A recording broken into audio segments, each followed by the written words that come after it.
আচ্ছা, বেসিক্যালি এই আর্গুমেন্টটা হলো যে আম, এটা আমাদের সবচেয়ে বেশি ইউজ আর্গুমেন্ট, অ্যাকচুয়ালি সবচেয়ে বেশি না, সবচেয়ে বেশি ইউজ আর্গুমেন্ট হলো আম, মানুষ জন্মগতভাবে সমকামী হয়।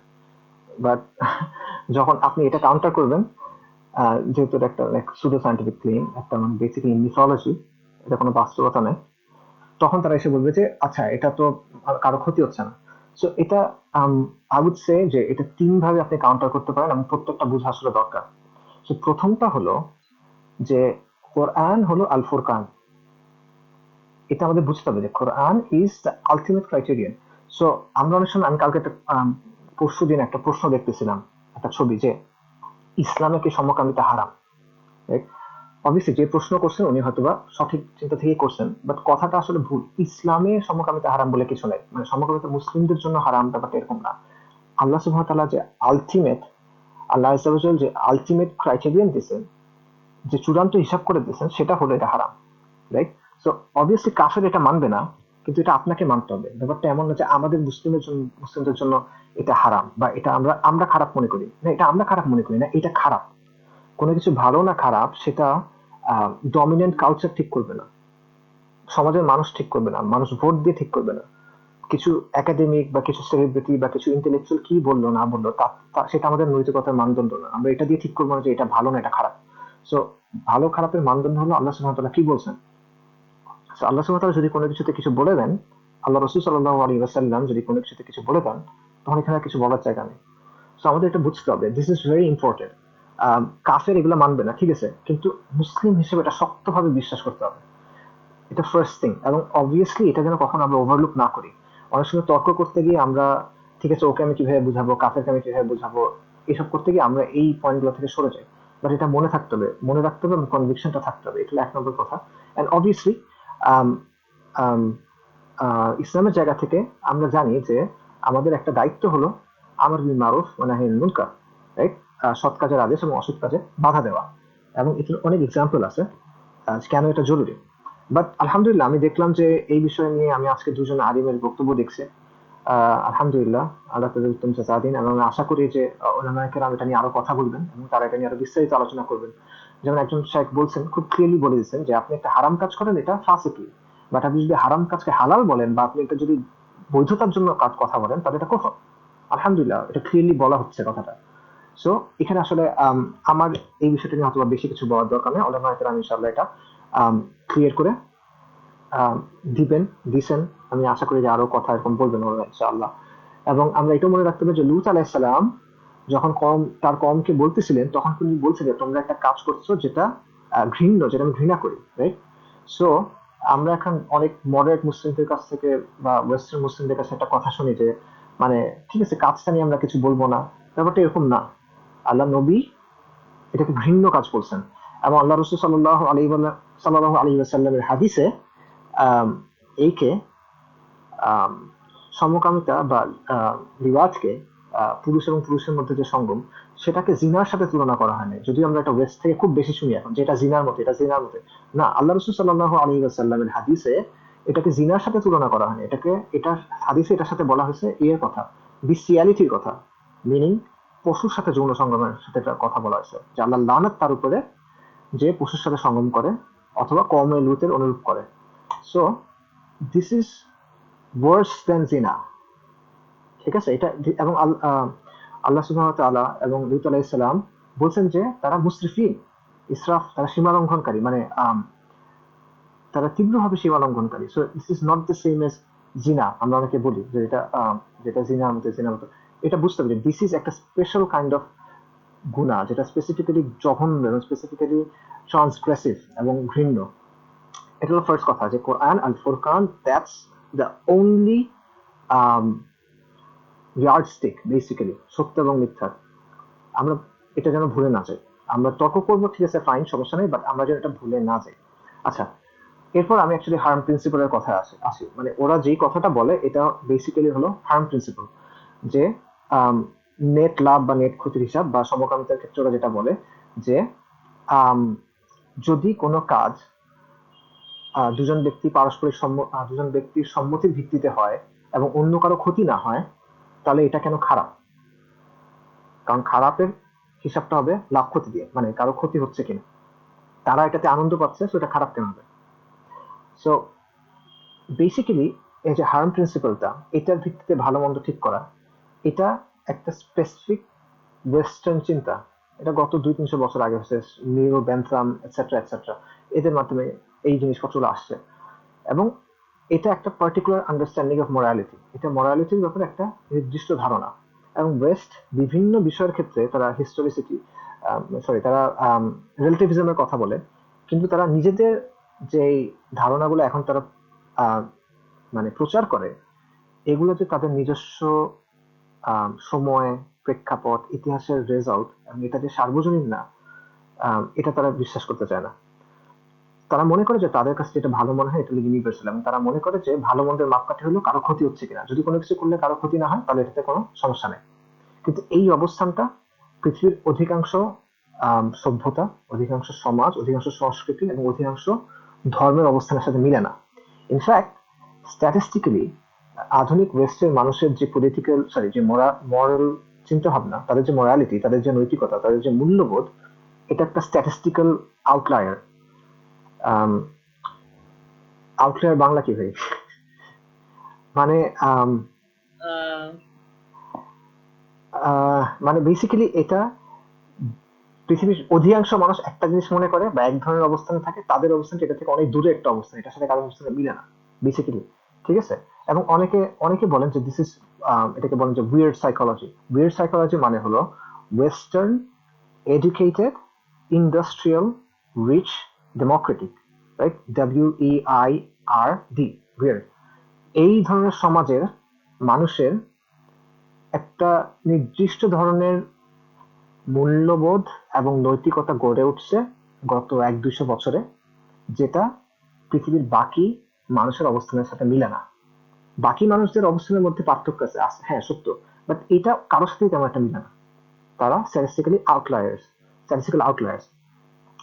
তো আহ, পশ্চিমা শিক্ষিত, শিল্পোন্নত, ধনী এবং গণতান্ত্রিক সমাজের লোকেরা নৈতিকতার একটা নির্দিষ্ট ব্যাখ্যা নিছে, সেটা হলো হার্ম প্রিন্সিপাল। আমি আবার বলছি, পশ্চিমা শিক্ষিত, শিক্ষিত বলতে একটা নির্দিষ্ট ধরনের শিক্ষা, সেকুলার শিক্ষা, শিল্পোন্নত, ধনী এবং গণতান্ত্রিক সমাজের লোকরা একটা নির্দিষ্ট নৈতিকতার একটা নির্দিষ্ট ব্যাখ্যা নিচ্ছে, একটা নির্দিষ্ট মানদণ্ড গ্রহণ করছে, which is harm principal. But এই মানদণ্ডটা অন্যরা গ্রহণ করে নাই, ঐতিহাসিক ভাবে না, এখনো না। এবং তারা বেসিক্যালি ভালো মন্দকে ইউটিলিটারিয়ান জায়গা থেকে দেখে, মানে উপযোগবাদের জায়গা থেকে দেখে। সো বাট আমার এত কথা বলার মূল পয়েন্ট হলো, first of all harm principle একটা এক্সক্লুসিভলি ওয়েস্টার্ন থিং, এটা সার্বজনীন কিছু না। ঠিক আছে? এবং you need to question this, যখন আপনি তাদের সাথে ডিবেট করবেন বা যেটাই করবেন, আপনি তাদেরকে এটা কোয়েশ্চেন করতে হবে, এবং আপনি হার্ম প্রিন্সিপালের বেসিসকে কোয়েশ্চেন করবেন, যে তুমি কিসের ভিত্তিতে এটাকে এই করতেছো, বা আপনি এটার হার্ম প্রিন্সিপালের মেটাফিজিক্যাল যে বেসিস, সেটাকে কোয়েশ্চেন করতে হবে। প্রথমত এটা যে harm principal in general, this is not A universal thing, এটা পৃথিবীর অধিকাংশ মানুষ চিন্তা করে না, and তোমার এই হার্ম প্রিন্সিপাল কেন সঠিক এটার পক্ষে কোনো প্রমাণ নেই। এবং দিস ইজ স্পেসিফিক টু একটা নির্দিষ্ট ধরনের সমাজ, একটা নির্দিষ্ট ধরনের সমাজ, বিকজ অফ তাদের ইন্ডিভিজুয়ালিজম, বিকজ অফ তাদের স্টেট, তাদের রাষ্ট্রের ধরন, তাদের সমাজের ধরন, এসবের কারণে তাদের একটা পিকুলিয়ার ধরনের মূল্যবোধ তৈরি হয়েছে, যেই মূল্যবোধটা তারা জোর করে এখন আমার উপর চাপাইতে যাচ্ছে। That's first of all. আচ্ছা, দ্বিতীয়ত, এটা হলো হার্ম প্রিন্সিপালকে কোয়েশ্চেন করা। তারপর কথা হলো যে আপনি হার্ম প্রিন্সিপালকে দিয়ে, হার্ম প্রিন্সিপাল একটা ইনকনসিস্টেন্ট এবং ইনকোহারেন্ট প্রিন্সিপাল, এটার অনেক ভুল আপনি দেখাইতে পারবেন। তো আমি কিছু এক্সাম্পল আপনাকে দিচ্ছি, আম, আচ্ছা। এবং এই এক্সাম্পল গুলা দিচ্ছেন, মানে এটা সাইকোলজিস্ট, সোশ্যাল সাইকোলজিস্ট জোনাথন হাইডের কাছ থেকে নেওয়া, ওনার বই থেকে এবং ওনার বিভিন্ন পেপার থেকে নেওয়া। উনি ইউনিভার্সিটি অফ ভার্জিনিয়াতে প্রফেসর ছিলেন, এখন মনে হয় um, কোন একটা ইংলিশ ভুলে গেছি, যাই হোক, ইজ একাডেমিক বেসিক্যালি। সো আমি কয়েকটা এক্সাম্পল দিচ্ছি, এক্সাম্পল গুলো হয়তো আপনাদের একটু অশালীন লাগতে পারে, বাট এগুলো আমার এক্সাম্পল না, ওনার এক্সাম্পল। অ্যান্ড আপনি দেখবেন যে এক্সাম্পল গুলো কেন প্রাসঙ্গিক। সো আমাদের পয়েন্টটা কি? পয়েন্টটা হলো যে সমকামীদের সমর্থকরা বা সমকামিতার আন্দোলনের সমর্থকরা বলে যে ভালো মন্দের মাপকাঠি হলো ক্ষতি হওয়া বা না হওয়া, যদি কোনো কিছু পারস্পরিক সম্মতির ভিত্তিতে হয়, কারো ক্ষতি না হয়, তাহলে সেই কাজকে আমি কেন খারাপ বলবো, রাইট? আমরা কিন্তু এখন ইসলামের কথা বলতেছি না, আমরা এখন লজিকের কথা বলছি। আচ্ছা, তো ধরেন একটা এক্সাম্পল, ধরেন কোনো পরিবারের একটা পোষা কুকুর আছে অথবা একটা পোষা বিড়াল আছে, কথার কথা। এখন তারা খুব ভালোবাসে, অনেকদিন ধরে আছে, আদর করে। এখন কোনো একটা কারণে সেই কুকুর মারা গেল, অথবা একটা রাস্তা দিয়ে যাচ্ছিল, গাড়ি এসে ওটার উপর দিয়ে চলে গেল, সো কুকুর মারা গেল। এখন তারা শুনছে বা তারা ইন্টারনেটে পড়ছে ধরেন, বা কোনো ইউটিউব ভিডিওতে দেখছে 5 মিনিট স্কুলে, যে কুকুরের মাংস খাইতে খুব মজা, ঠিক আছে? তো তখন তারা কি করলো, সেই মৃত কুকুরটা আনলো, চামড়া টামড়া ছাড়াইলো, কাটাকুটি করলো, রান্না করে খেয়ে ফেললো। এখন এই কাজটা কি ঠিক না ভুল? এটা নৈতিক না অনৈতিক? যদি আপনি হার্ম প্রিন্সিপালের জায়গা থেকে বলেন এখানে কার ক্ষতি হয়েছে, কারো তেমন কোনো ক্ষতি হয় না, সো ইজ দ্যাট নৈতিক অথবা অনৈতিক? আরেকটা এক্সাম্পল দেখেন, এটা হয়তো বাংলাদেশের মানুষের জন্য, বাংলাদেশের অনেকের জন্য ভালোই হবে। ধরেন একটা মহিলা তার ওয়ার্ড্রোব পরিষ্কার করতেছে বা আলমারি পরিষ্কার করতেছে, এবং সেটা করতে গিয়ে সে দেখলো যে একটা পতাকা, বাংলাদেশের একটা পতাকা, পুরনো পতাকা। তো সে কি করলো, আচ্ছা ঠিক আছে, সে বড় পতাকাটা কেটে সেটা দিয়ে বাথরুম পরিষ্কার করলো। এখন এই কাজটা ঠিক না ভুল? এখানে কারো ক্ষতি হয় না কিন্তু, সে তার নিজের ঘরের মধ্যে করছে, তার একটা লাভ হয়েছে, তার বাথরুম পরিষ্কার করার দরকার ছিল, সেটা করছে। এই কাজটা ঠিক না ভুল?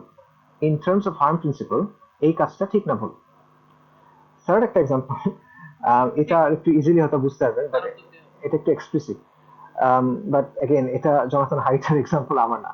সো এটা হলো যে, মনে করেন একটা মানুষ সুপার মার্কেট থেকে ফ্রোজেন চিকেন কিনলো, যেমন আগরাতে বা আম, আরো আছে না মিনা বাজার, whatever, সে ওখান থেকে ফ্রোজেন চিকেন কিনে প্রতি সপ্তাহে। তারপর সে বাসায় এসে he has sex with it, সে ওই লাইক ডেড বডি, মুরগির ডেড বডির সাথে সে ওটার সাথে যৌনাচার করে। তারপর সে ওটা ভালো মতো পরিষ্কার করে, খুব ভালো মতো ধোয়, 10 বার পানি দিয়ে ধোয়, তারপর সে রান্না করে মুরগিটা খায়। এখন এই কাজটা কি ঠিক না ভুল? In terms of harm principal is that right or wrong? কারণ আম, এখানে কারো ক্ষতি হয় নাই, মুরগিটা অলরেডি মারা গেছে, সে অবভিয়াসলি আনন্দ পাচ্ছে। সো এখানে রংটা কোথায়? যদি আপনি বলেন যে ক্ষতির একমাত্র মোরালিটি, নৈতিকতার মানদণ্ড হলো কারো ক্ষতি হওয়া বা না হওয়া, সম্মতি থাকা বা না থাকা, তাহলে এই কাজটাকে কি আপনি খারাপ বলবেন কিনা, রাইট? আচ্ছা, এগুলো ছিল লাইক একটু আম, একটু উইয়ার্ড এক্সাম্পল বা অ্যাবস্ট্রাক্ট এক্সাম্পল। আমি আপনাদের বাস্তব এক্সাম্পল দিই। ধরেন ইনসেস্ট, ইনসেস্টের কথা আমি আগে বলছিলাম যে ইনসেস্ট ইজ অনাচার। সো পরিবারের মধ্যে যৌন সম্পর্ক, বাবার সাথে সন্তানদের বা মার সাথে সন্তানদের, বা ভাই বোনের মধ্যে বা ভাই ভাইয়ের মধ্যে, বোন বোনের মধ্যে, রাইট?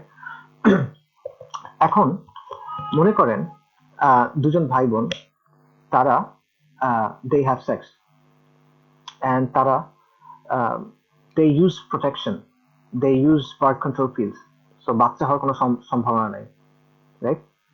অ্যান্ড তারা এরপরে খুবই খুশি, তারা সন্তুষ্ট, এটা পারস্পরিক সম্মতির ভিত্তিতে হয়েছে, আম, এবং কারো কোনো ক্ষতি হয়নি। এখন এই কাজটা কি ভালো নাকি খারাপ? মনে রাখবেন যে এখানে তারা বার্থ কন্ট্রোল ইউজ করছে এবং প্রোটেকশন ইউজ করছে, so there is no chance of like বাচ্চা হওয়ার কোনো সম্ভাবনা এখানে নাই। কারণ বাচ্চা হলে তখন একটা যুক্তি আসতে পারে যে ইনসেস্টের ফলে যে বাচ্চারা হয় তাদের like they have problems, right? But এখানে বাচ্চা হওয়ার কোনো সম্ভাবনা নেই। অথবা আরো বেটার এক্সাম্পল দেওয়া যায়, দুই ভাই, আপন ভাই, right? So they have some like, পুরুষ পুরুষ, they have sex. So is that wrong or right? যদি আপনি হার্ম প্রিন্সিপালকে আপনি মরালিটির মানদণ্ড ধরেন, এটা কি সত্য না ভুল, মানে সরি সঠিক না ভুল, এটা কি ভালো না খারাপ? এবং দিস ইজ একটা রিয়েল এক্সাম্পল। 2010 সালে ডিসেম্বরে আমেরিকার কলম্বিয়া ইউনিভার্সিটির প্রফেসর ডেভিড এপস্টাইন কে অ্যারেস্ট করা হয়। কেন অ্যারেস্ট করা হয়? কারণ 3 বছর ধরে সে he was having sex with his daughter, সে তার মেয়ের সাথে যৌন সঙ্গম করতেছিল 3 বছর ধরে, এবং এটা ছিল কনসেনসুয়াল, মানে এখানে সম্মতি ছিল, পারস্পরিক সম্মতি ছিল। তার মেয়ে প্রাপ্তবয়স্ক ছিল, মেয়ে কিন্তু অপ্রাপ্ত বয়স্ক না, রাইট? তো সে মেয়ে প্রাপ্তবয়স্ক, পারস্পরিক সম্মতির ভিত্তিতে হয়েছে। তাকে অ্যারেস্ট করা যখন হয়েছে, অবভিয়াসলি এটা কোর্টে গেছে, এবং কোর্টে তার আইনজীবী বলছে যে যারা সমকামী তাদের যদি অধিকার থাকে নিজের ঘরের প্রাইভেসির মধ্যে পারস্পরিক সম্মতির ভিত্তিতে যা ইচ্ছা করার, তাহলে আমার ক্লায়েন্টের দোষ কি?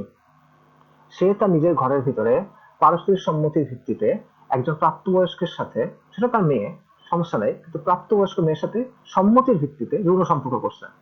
তারা অবভিয়াসলি এটাতে খুশি হয়েছে, তারা এটাতে আনন্দিত হয়েছে, it meant something for them, they were emotionally fulfilled, right?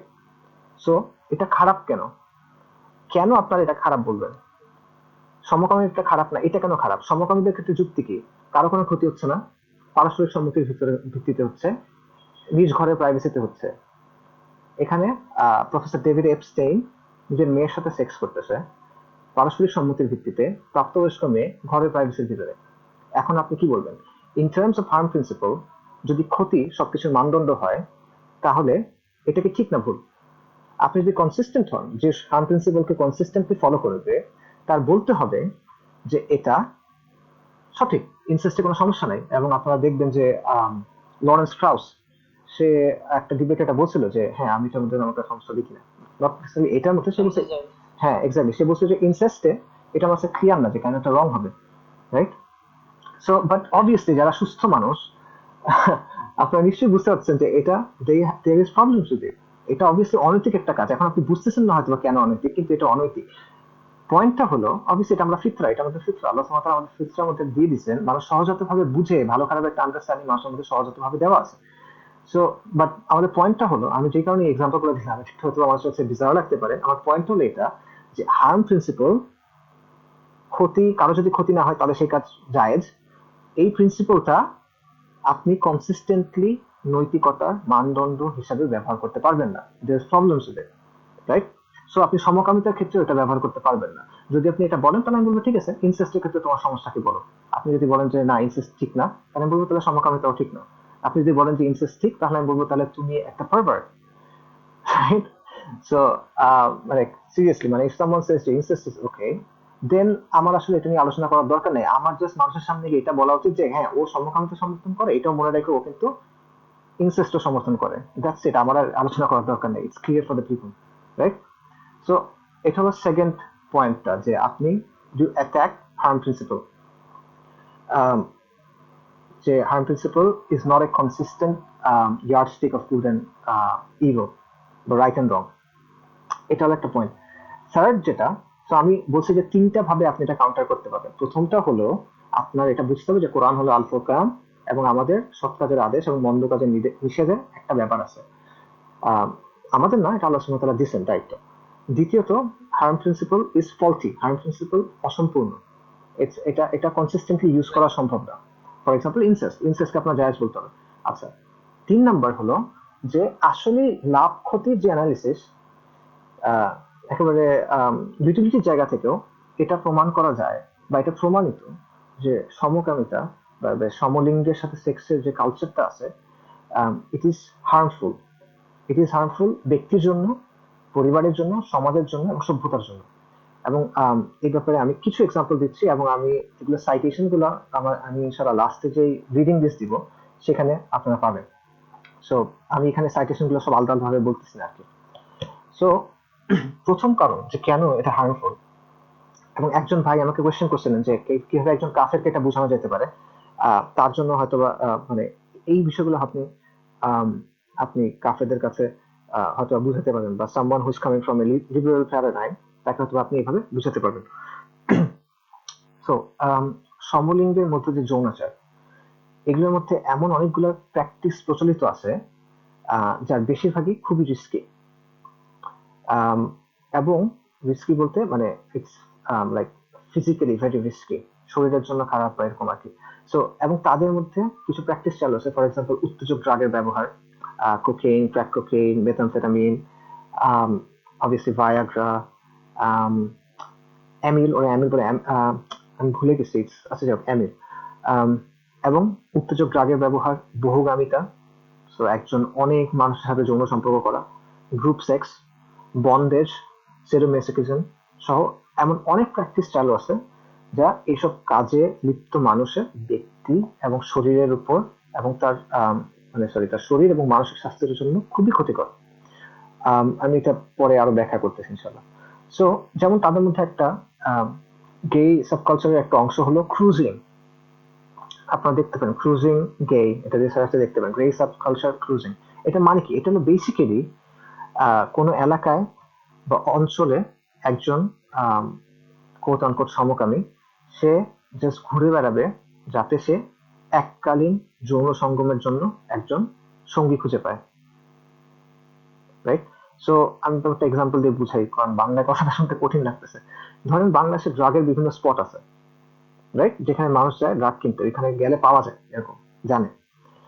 তো এটা ওর একটা এরকম কিছু এরকম জায়গা আছে যেখানে জানা যায় যে এইসব জায়গায় বিভিন্ন সমকামীরা এই জন্য আসে, অ্যানোনিমাস সেক্সের জন্য, অপরিচিত মানুষের সাথে সেক্স করার জন্য।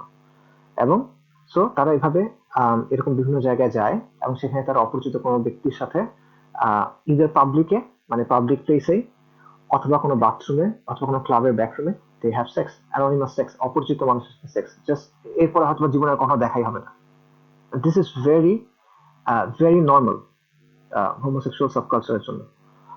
দ্বিতীয়ত, স্পেসিফিক্যালি এখন বিভিন্ন অ্যাপের কারণে, বিভিন্ন ডেটিং অ্যাপের কারণে এটা আরো অনেক বেশি বেড়ে গেছে। এবং অবভিয়াসলি এটা একটা রিস্কি বিহেভিয়ার, বিকজ আপনি একেবারে অপরিচিত মানুষের সাথে লাইক এভাবে কেউ একজন মানুষ যৌন সঙ্গম করে বেড়াচ্ছে। এছাড়া গে সাবকালচারের আরেকটা অংশ হলো bath house. So bath house হলো পাবলিক টয়লেটের মতো, বাট পাবলিক টয়লেটে কি থাকে? বাথরুম থাকে। বাথ হাউসে গোসল করার সুযোগ থাকে, বা বাথরুমও থাকে, গোসল করার সুযোগ থাকে। সো গে সাবকালচার একটা বড় অংশ হলো এরকম বাথ হাউসে যাওয়া, সেখানে অপরিচিত ব্যক্তির সাথে যৌন সঙ্গম করা অথবা গ্রুপ সেক্স করা, এটসেট্রা। এবং এরকম অনেক ফেমাস বাথ হাউস আছে, যেমন নিউ ইয়র্কে একটা আছে এভারার্ড বাথ হাউস, এখন বন্ধ হয়ে গেছে, আগে ছিল। এবং তাদের অনেক সেক্সুয়াল প্র্যাকটিস আছে, যৌনাচার আছে, যেগুলো আসলে এতই এক্সপ্লিসিট যেটা আমি আসলে এখানে বলতে পারবো না। আম, এবং আমি ওই রেফারেন্স ইনশাল্লাহ আপনারা এগুলো দেখতে পারবেন। বিশেষ করে একটা বই থাকবে, the health hazards of homosexuality, Brian কামেনকারের লেখা। সেখানে আপনারা এরকম অনেক ডিটেইল পাবেন। বাট আমি কিছুটা বলি, এবং অবভিয়াসলি আমি শুরুতে যেটা বলছিলাম আমি আবারও অ্যাপোলোজাইজ করতেছি যে জিনিসপত্রটা শুনতে একটু এক্সপ্লিসিট। বাট তারা যে স্যানিটাইজেশনটা করছে, মানে জিনিসটাকে যে হোয়াইট ওয়াশ করছে, সেটা সরায় বাস্তবতাটা বোঝানোর জন্য কিছু এক্সপ্লিসিট কথা তোমার বলতে হবে। সো প্রথমত, মানুষের যে পায়ুপথ, এটা যৌন সঙ্গমের জন্য তৈরি না। আপনারা যে কোনো ডাক্তারের কাছে যান, বা আমাদের ফেসবুকে অনেক ডাক্তার ভাই আছে, তাদের জিজ্ঞেস করেন, তারা আপনাকে খুব সুন্দর করে বুঝায় বলবে যে কেন মানুষের পায়ুপথ যৌন সঙ্গমের জন্য তৈরি না। এবং এটা আমরা মোটামুটি মানুষ সাধারণভাবে বুঝে। সো আপনি যখন এই যে জিনিসটা এই কাজের জন্য তৈরি না, সেইখানে কন্টিনিউয়াসলি এরকম করতে থাকবেন এবং বিভিন্ন ধরনের জিনিসপত্র খুব ভায়োলেন্টলি প্রবেশ করাতে থাকবেন, যেটা তারা করে, তখন সেটা ওভার টাইম ওই জায়গাটাকে খুবই ক্ষতিগ্রস্ত করে। এবং আম, তখন ওই জায়গার মাসেলগুলো নষ্ট হয়ে যায়।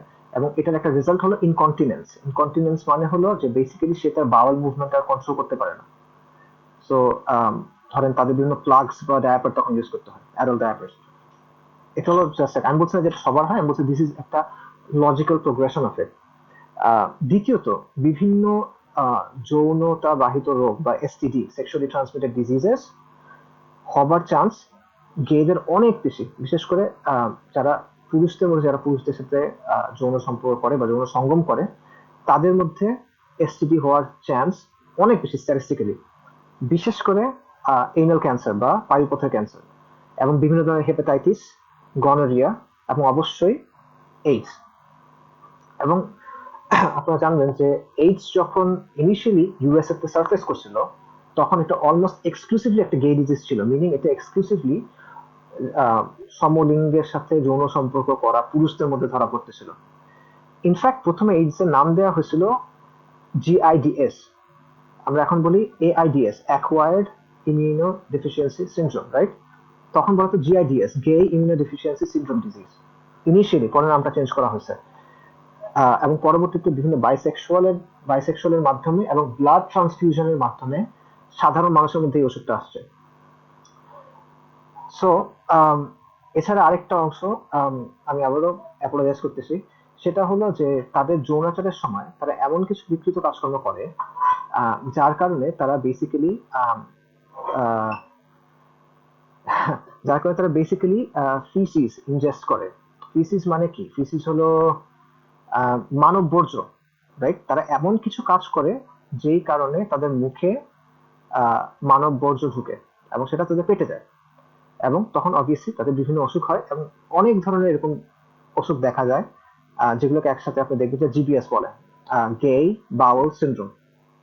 সো দিস ইজ জাস্ট তাদের আচরণের, এবং আপনি বলতে পারেন যে এগুলো হয়তোবা আপনি এক্সট্রিম কিছু একটা বলতেছেন, সবাই করে না, বাট আপনি খুঁজে দেখেন কিছুদিন আগে, কয়েক বছর আগে বাংলাদেশের কেরানীগঞ্জে সম্ভবত একটা কমিউনিটি সেন্টারে এরকম লাইক, আমি শিওর না, 30-40 জন বা একটু বেশি গে বা সমলিঙ্গের সাথে যৌন সম্পর্ক করা পুরুষ ধরা পড়ছিল।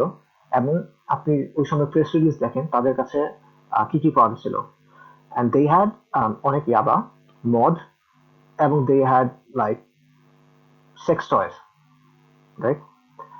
So drug use, group sex, um, এবং like বিকৃত যৌনাচার, sex toys and all that.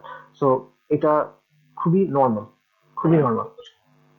আচ্ছা, এবং অবভিয়াসলি তারা যে ধরনের যৌন কাজকর্মে লিপ্ত হয় এটার কারণে তাদের এসটিডি প্রোপেন্সিটি বা এসটিডি হওয়ার সম্ভাবনা বেড়ে যায়, এবং তারা যে বহুগামী, এইটার কারণে এই অসুখটার রিস্ক আরো অনেক বেড়ে যায়। এবং বহুগামী মানে কি? বহুগামী মানে নিশ্চয়ই বুঝতেছেন যে একটা মানুষ অনেক মানুষের সাথে যৌন সম্পর্ক করা, বাট আপনি আসলে বুঝবেন না যেটা তাদের ক্ষেত্রে কিরকম। সো ফর এক্সাম্পল, সার্ভেতে দেখা গেছে যে ওয়েস্টে একটা সাধারণ মানুষ, সাধারণ পুরুষ, তার পুরো জীবনে তার পার্টনার বা মানে তার বেসিক্যালি সেক্স পার্টনার থাকে 6 বা 8 জন, 6 থেকে 8 জন সাধারণ পুরুষের ওয়েস্টের।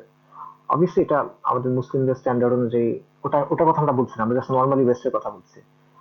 বাট সমকামীদের ক্ষেত্রে সংখ্যাটা অনেক বেশি।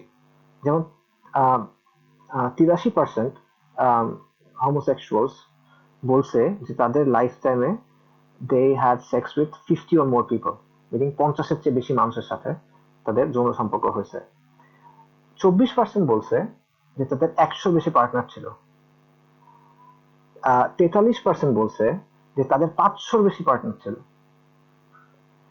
এবং 28% বলছে যে তাদের 1000-এর বেশি পার্টনার ছিল। So obviously this is not normal. এবং তাদের 79% বলছে যে অর্ধেকের বেশি যৌন সঙ্গী ছিল স্ট্রেঞ্জার্স, অপরিচিত, আগে তারা চিনত না, পরেও চিনে নেই, কোথায় যা দেখা হয়েছে, they just had sex and then they left, cruising, right, anonymous sex. So আপনি বলেন যে এটা কি ভালোবাসা? Love is love? এটা কি committed relationship? So this is one example যে কিভাবে ব্যক্তি, এবং আপনি চিন্তা করেন যে এটা একটা ব্যক্তির মানসিকতা কোন জায়গায় গেলে এটা হতে পারে। সো এটা হলো একটা এক্সাম্পল। দ্বিতীয়ত আপনি দেখেন যে গে ম্যারেজের কথা আমরা শুনি যে তারা গে ম্যারেজ এই করছে এটসেট্রা এটসেট্রা, তাদেরকে বিয়ের অধিকার দিতে হবে, বাট বাস্তবতা হলো যে যারা আমেরিকার আইন অনুযায়ী বিয়ে করছে, এমন গেদের মধ্যে 5%-এর কম মানুষ বলছে যে তারা তাদের পার্টনারের প্রতি বিশ্বস্ত। 5%-এর কম, অর্থাৎ তাদের মধ্যে 95% বা ধরেন 94% ধরলাম, বাড়ায় ধরলাম, বা 90%ই ধরেন, তাদের মধ্যে 90% কাগজে কলমে বিয়ে করছে, কারণ তারা ভালোবাসায় আছে বা একসাথে থাকতে চায়, বাট তাদের মধ্যে 90% বিবাহিত অবস্থায় অন্য মানুষের সাথে সেক্স করে বেড়াচ্ছে। এবং আপনি যে হেটেরোসেক্সুয়াল মানে নর্মাল পুরুষদের মধ্যে দেখেন, ওয়েস্টেই, আমেরিকাতেই, তাদের 76% বলছে যে তারা বিশ্বস্ত থাকে তাদের ওয়াইফের প্রতি, মিনিং তাদের 24% বা ধরেন বাড়ায় ধরলাম 30% চিট করে তাদের ওয়াইফের সাথে। গ্রেদের ক্ষেত্রে এই পার্সেন্টেজ হলো 90%। তাদের 90% বিবাহিত হওয়ার পরও অন্য কারোর সাথে বা অন্য অনেকের সাথে, অবভিয়াসলি যেহেতু তাদের 100-200 করে মার সাথে করতে হয়, মার সাথে দে হ্যাভ লাইক সেক্স। আচ্ছা, এখন চিন্তা করেন যে এই ধরনের আচরণে, এই ধরনের বহুগামিতার শারীরিক এবং মানসিক পরিণতি কি হবে। এবং এই ধরনের আচরণের ফলে তাদের মধ্যে মানে একটা ট্রান্সগ্রেসিভ বা সীমা লঙ্ঘনের মেন্টালিটি তৈরি হয়, যে আরো বেশি উত্তেজনা লাগবে। ড্রাগ ইউজারদের ক্ষেত্রে যেটা হয় যে ইউ অলওয়েজ নিড মোর। আপনি প্রথমে যে হাইটা পাইছেন, ওইটা যদি আপনার লাগে, you always need to use more, because আগের ডোজে কখনো আর হবে না, you need more and more and more. And এখানেও এক্স্যাক্টলি সেম জিনিসটা কাজ করে, যে তারা আরো বেশি উত্তেজনা লাগবে, আরো বেশি যৌনতা লাগবে, আরো বেশি বিকৃতি লাগবে, এরকম একটা তৃষ্ণা কাজ করে। এবং আল্লাহ সুবহানাহু ওয়া তাআলা কোরআনে বলছেন যে লূত আলাইহিস সালাম তাদেরকে বলছেন মুসরিফিন, কওম লূতকে বলছেন যে তারা ক্রমাগত বাউন্ডারি পুশ করে, ক্রমাগত তারা মানে সীমা লঙ্ঘন করে। এবং আম, যাদের গেই সাবকালচারে যে বিষয়গুলো আছে, বন্ডেজ, সেইডোম্যাসোকিজম এবং বিভিন্ন ধরনের ফেটিশ যেগুলো আছে, এগুলো হলো এই মেন্টালিটির রেজাল্ট। এবং তাদের সীমা লঙ্ঘন করার একটা বিচিত্র এক্সাম্পল দেখেন, যে তাদের সাবকালচার একটা অংশ আছে যেটাকে ওরা বলে বাগ চেসিং। বাগ, বাগ মানে বিইউজি, বাগ, রাইট, পোকা, বাগ চেসিং, পোকা খোঁজা। এবং গিফট গিভিং, উপহার দেওয়া। এটা মানে কি, বাগ চেসিং আর গিফট গিভিং মানে কি? এটা মানে হলো some some gays, not all, some gays, তারা অবসেসড এই বিষয়টা নিয়ে, যে তারা এইচআইভি আক্রান্ত কারোর সাথে যৌন সঙ্গম করতে চায়। এটা তাদের মানে ওই যে এটা একটা থ্রিল সিকিং এর মতো, যে কন্টিনিউয়াসলি আরো উত্তেজনা, আরো কিছু, আরো বেশি কিছু লাগবে, আরো আহ, বিকৃত কিছু লাগবে। এইখান থেকে যে আহ, তাদের মধ্যে একটা অবসেশন তৈরি হয় যে তারা এইচআইভি পজিটিভ কারোর সাথে যৌন সঙ্গম করতে চায়, যাতে করে তার মধ্যে ভাইরাস আসে। The virus is the bug, right? So they are chasing the bug, তারা বাগটা খুঁজতেছে। সো এই জন্য তারা খুঁজে খুঁজে অপরিচিত মানুষের সাথে, এবং যারা এইচআইভি পজিটিভ, এই জন্য এইচআইভি পজিটিভ এরকম মানুষের সাথে they would have unprotected sex, অর্থাৎ এনাল সেক্স। সো বেসিক্যালি তারা আহ, তাদের সাথে কন্ডম ছাড়া তারা বায়ু সঙ্গম করবে, এবং এটাকে ওরা বলে বাগ চেসিং। সো এভাবে আহ, বায়ু সঙ্গমের মাধ্যমে যখন একজন মানুষের শরীরে এইচআইভি ভাইরাস ঢুকতেছে, তখন ওরা এটাকে বলছে গিফট গিভিং, উপহার দেওয়া হচ্ছে। আর যে এটা খুঁজতেছে সে হলো বাক চেসার, সে বাক চেস করতেছে। তো আবারও ল্যাঙ্গুয়েজটা দেখেন, ল্যাঙ্গুয়েজের বিষয়টা দেখেন। আমি শুধু ল্যাঙ্গুয়েজের কথা বলছিলাম, যে বাক চেসিং সাউন্ডস ভেরি বিনাইন এবং gift giving sounds very good, but বিষয়টা আসলে কি ধরনের বিকৃত। তো যারা এই ব্যাপারে আমার কথা বিশ্বাস করতেছেন না বা জানতে চান, তারা একটা ডকুমেন্টারি দেখতে পারেন, দ্য গিফট। আই থিঙ্ক এটা ইউটিউবে আছে, বা অন্য কোনো সাইটে পাবেন, দ্য গিফট। সেখানে দেখবেন। সো এটা হলো ইসরাফ, তাদের মানে ট্রান্সগ্রেসিভ বিহেভিয়ার, বাউন্ডারি পুশিং, এবং এটা গে সাবকালচারের একটা অংশ। সো তাদের পার্সোনাল লাইফ, তাদের এই এর ক্ষেত্রে আহ, তাদের পার্সোনাল আচরণের ক্ষেত্রে এরকম অনেক জিনিস থাকতেছে যেটা শারীরিক এবং মানসিক ভাবে ক্ষতিকর, এবং জাস্ট প্লেইন ডাউনরাইট সিক। এবার ফ্যামিলির কথা দেখেন, যে ফ্যামিলির ক্ষেত্রে এটা ইফেক্ট কি। তো অনেক গে মানে সমকামী আন্দোলন যেটাকে বলা হয়, তারা ফ্যামিলির কথা বলে। তারা যেমন তারা বলে যে বিয়ের রাইটস লাগবে, ফ্যামিলি হইতে হবে, এটসেট্রা এটসেট্রা। কিন্তু তাদের মধ্যে অনেকেই বিভিন্ন সময়ে বিভিন্ন জায়গায় বলছে যে তারা আসলে অ্যাজ অ্যান ইনস্টিটিউট বা সামাজিক প্রতিষ্ঠান হিসেবে পরিবারকে ধ্বংস করতে চায়। সো আপনি যেমন ধরেন মাসা গেসেন একজন আছে, রাশিয়ান আমেরিকান অ্যাক্টিভিস্ট, রাইটার, তার একটা বেশ ভালো বই আছে। বাট স্টিল মানে তার এরকম বক্তব্য আছে যে আমরা অ্যাজ অ্যান ইনস্টিটিউশন পরিবারকে ধ্বংস করতে চাই। এবং গেই টাস্ক ফোর্স, এটার সদস্যদের বিভিন্ন বক্তব্য, একজন সদস্যের নামটা মনে পড়তেছে না, আল গিভ দ্য রেফারেন্স নিচে। সে বলছে যে এরকম এরকম অনেকে বলতেছে যে আমরা অ্যাজ অ্যান ইনস্টিটিউশন ম্যারেজকে ধ্বংস করতে চাই, অথবা আমরা ম্যারেজের সংজ্ঞা চেঞ্জ করে দিতে চাই, এবং অবভিয়াসলি তারা সেটা করছে। তো বাট আপনি দেখবেন যে অ্যাকচুয়ালি গেদের মধ্যে খুব অল্প সংখ্যকই বিয়ে করে। কানাডার একটা ডেটা ছিল, সেটা সম্ভবত 10 বছরের ডেটা, 2013-তে, বা সরি 10 বছর না, হতে পারে কম, 2013-র একটা ডেটা ছিল, যেখানে দেখা গেছে যে যারা নিজেদেরকে গে বলে দাবি করে তাদের মধ্যে 5%-এর কম আসলে বিয়ে করে। যদিও তারা মানে মানে রাত দিন এক করে ফেলছে, এটাকে বোঝা যেতে হবে। তো তাদের মধ্যে আসলে 5% কম বিয়ে করে। এবং কেন এত কম? কারণ এটা স্বাভাবিক, কারণ এই যে প্রমিসকিউটি, এই যে বহুগামিতা, তারা যে এইসব মানে এত এত মানুষের সাথে আম, like, যৌন সংগ্রহ, এই যে সীমা লঙ্ঘনের যে টেন্ডেন্সি, এটা নিয়ে তো আপনি ফ্যামিলি টেকাইতে পারবেন না, স্বাভাবিক। এবং যেই 5% ফ্যামিলি টেকাইতে পারে, তাদের ম্যারেজটা হয় ওপেন ম্যারেজ। ওপেন ম্যারেজ মানে কি, যে তারা বিবাহিত কোট অন কোট, কিন্তু তারা অন্যদের সাথে যৌন সম্পর্ক করবে, এবং এটাতে তাদের পরস্পরের কোনো আপত্তি নেই। সো এটা হলো তাদের মানে ম্যারেজের রিয়ালিটি। মাশা গেইসেন, যার কথা আমি বললাম, যে রাশিয়ান অ্যাক্টিভিস্ট, যে বলছিল যে আমরা অ্যাজ অ্যান ইনস্টিটিউশন ম্যারেজকে ধ্বংস করতে চাই বা এই করে দিতে চাই, অবসলিট, তার নিজের ফ্যামিলিতে 5 জন মেম্বার আছে।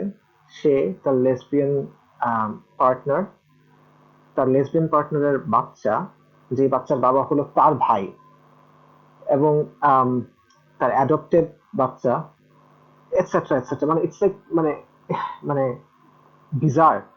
এবং তারা বলছে যে এইটা আমাদের ফ্যামিলি, আমরা ট্র্যাডিশনাল যে ফ্যামিলি আছে সেটা family, this is the family we want, আমরা ভবিষ্যৎ, this is the family of the future. আচ্ছা, এখন এটা তো গেল ব্যক্তির কথা, ব্যক্তি এবং তার ম্যারেজের কথা।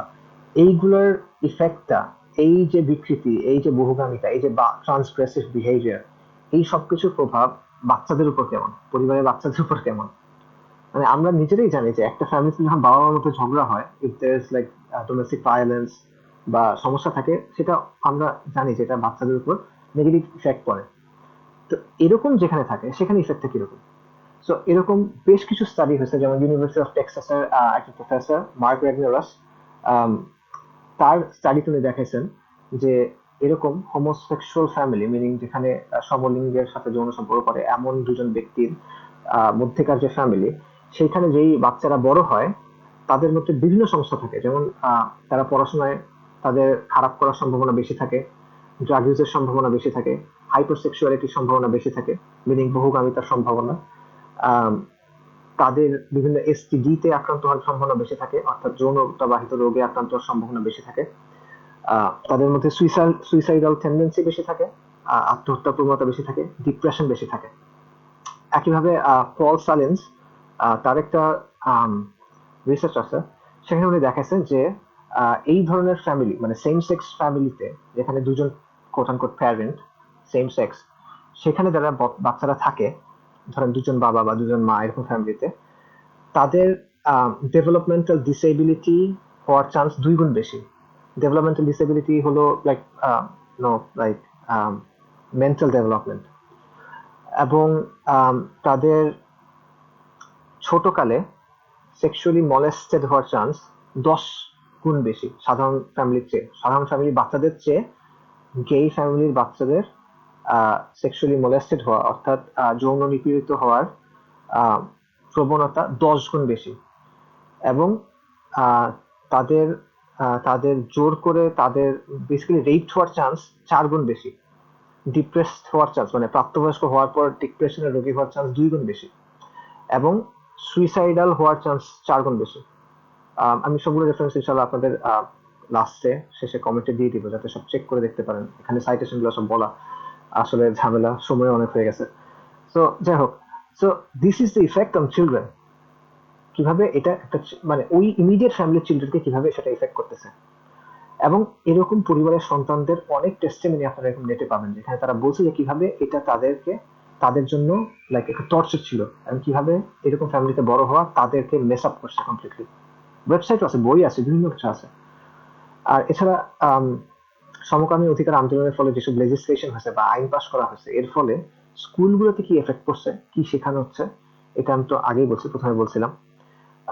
এবং তারা ফ্যামিলির ধারণাকে আক্রমণ করতেছে, সংজ্ঞা বদলায় দিচ্ছে। এবং এর রেজাল্ট যেটা হচ্ছে যে গত 10 বছরে আপনারা দেখবেন যে জেন্ডার ডিসফোরিয়া, যেটা, যে অনেক বাচ্চা কনফিউজ যে আমি ছেলে না মেয়ে, আমি ভুল শরীরে জন্ম নিচ্ছি, এটসেট্রা এটসেট্রা, বিকজ তাদের একেবারে কিন্ডার গার্ডেন থেকে এগুলো পড়ানো হচ্ছে, তারা কনফিউজ হয়ে যাচ্ছে। So this is the social cost. আপনি এখন চিন্তা করেন যে এটা সোশ্যাল কস্ট কি। সো যদি আপনি বলেন যে এটার কোনো কোনো ক্ষতি নাই, পারস্পরিক সম্মতির ভিতরে কোনো ক্ষতি নাই, দিস ইজ নট ট্রু। এটা ওই পার্সনটার জন্য ক্ষতি, ফ্যামিলিগুলোর জন্য ক্ষতি, এবং সমাজের জন্য ক্ষতি। এবং অবভিয়াসলি এখানে একটা সিভিলাইজেশনাল অ্যাসপেক্ট আছে, বিকজ যখন একটা সিভিলাইজেশনে এই ধরনের সেক্সুয়াল ডিভিয়েন্স বা যৌন বিকৃতি এভাবে প্রচার পায়, এভাবে ব্যাপক হয়ে যায়, তখন সেটা ওই সিভিলাইজেশনের অবক্ষয় এবং পতনের দিকে নিয়ে যায়। এবং এটার বেসিক্যালি একটা মুভ টু অ্যান্ড্রোজেনি হয়, মিনিং ওই সমাজে পুরুষত্বের ধারণাটা আক্রমণ করা হয়, এটা চেঞ্জ হয়ে যায়। অ্যান্ড অ্যান্ড্রোজেনি মানে নারী নাই পুরুষ নাই সবাই এক, এই টাইপের জিনিসপত্র, এই ধরনের একটা ধারণা চলে আসে, যেটা আলটিমেটলি ওই সভ্যতার পতনের কারণ হয়। এবং এটা নিয়ে অনেক ঐতিহাসিক আলোচনা করছেন, এবং এটা নিয়ে চিন্তা পড়াদের একটা লেখা আছে, অবক্ষয়ের কারণ। সেটা লস মডেস্টি সাইটেও আছে, আপনারা বইটা থেকে দেখতে পারেন বা আপনারা সাইটটা থেকে দেখতে পারেন। সো এটা নিয়ে আমরা কিছু বললাম না। সো পয়েন্টটা হলো যে even in terms of harm, আমরা যদি নেট হার্ম এবং নেট বেনিফিট হিসাব করি, তাহলে এই homosexual মুভমেন্টের ফলে নেট হার্ম বেশি হচ্ছে। And this is proven by statistics, this is not proven by আমি জাস্ট ফেসবুকে এসে বা 5 মিনিট হাত পা নাড়ায় অনেক কথাটা বলে গেলাম। It's not like that, it's proven from statistics, it's proven from testimony. So I mean, it's proven from basically like academic science, etc. So basically এটা হলো এই কোয়েশ্চেনটা যে কেন এটা হার্মফুল, এবং এই কেন হার্মফুলের ক্ষেত্রে আমি বলছিলাম যে 3টা ইস্যু। যে ফার্স্ট অফ অল আমাদের অ্যাজ মুসলিমস আমরা এটা মনে রাখতে হবে যে দিস ইজ ফ্রম দ্য কোরআন, এবং কোরআন হলো আল ফুরকান, এটা হলো ক্রাইটেরিয়ান, এটার ভিত্তিতে আমাদের ঠিক বেঠিক ভালো মন্দ বিচার করতে হবে। তো আসলে ওখানেই মূল কথা শেষ, এবং আমাদের আমল বিল মারুফ নাহি আনিল মুনকারের দায়িত্ব দেওয়া আছে। এবং obviously harm principal itself, harm প্রিন্সিপালের মধ্যেই সমস্যা আছে, এটা কনসিস্টেন্টলি ইউজ করা যায় না, এবং এটা মানে এটা আসলে আপনি নৈতিকতার একমাত্র মানদণ্ড হিসেবে নিতে পারবেন না, there problems with it. And third, even harm প্রিন্সিপালের হিসাবেও এই জিনিসটা it results in more harm than benefit. So this is মানে এইভাবে তাদের কথা কাউন্টার করতে হবে, অবভিয়াসলি এত বড় কথা দিয়ে না, বাট এইটা হলো how you proceed in refuting them.